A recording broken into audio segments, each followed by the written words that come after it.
ఇక్కడ విచ్చేసిన అందరికీ రోహిత్ గారికి, అందరికీ వినయన గారికి మరియు ప్రముఖులకు అందరికీ చాలాగా మేమందరం చిన్న ఉన్నప్పుడు ఇక్కడ విచ్చేసి వ్యాయామం చేసుకున్న వాళ్ళు జరిగింది. ఇలాంటి వ్యాయామశాలను పెద్దలు వ్యాయామశాలను ఎంత డెవలప్ చేసినందుకు మనందరి తరఫున మా సీనన్న గారికి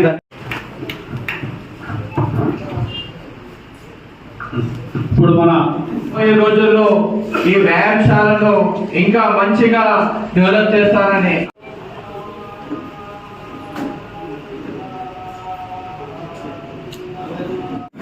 నారా సురేష్ గుప్తా గారికి శుభాభినందనాలు.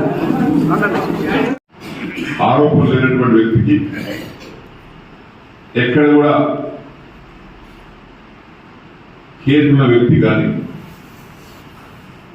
అవినీతి పరులకు కానీ అటువంటి వారికి స్థానం లేదు. ఇక్కడ అటువంటి వ్యక్తిని మనం మీరు నారా సురేష్ గారిని బాన్స్వాడ నడిబొడ్డులో ఉన్నటువంటి ఆలయానికి మనము అధ్యక్షుడిగా, కమిటీ బాధ్యుడిగా ఎన్నుకోవడం జరిగింది. 150 కోట్ల రూపాయలు మందిరాలకు, 50 కోట్ల రూపాయలు దర్గా మసీదులకు, 4 కోట్ల రూపాయలు చర్చిలకు అందరికీ మనం గౌరవించి ఈ యొక్క కార్యక్రమాన్ని మనం విజయవంతంగా ముందుకు తీసుకెళ్తా ఉన్నాం. పునర్నిర్మాణ బాధ్యతలు మీరు స్వీకరించండి. దానికి కావాల్సినటువంటి నిధులలో మొట్టమొదటిగా అందుబాటులో ఉన్నటువంటి దాంట్లో కొంత ఒక 10 లక్షల రూపాయలు ఇమీడియట్ నేను శాంక్షన్ ఇస్తాను. పని మొదలు పెట్టండి.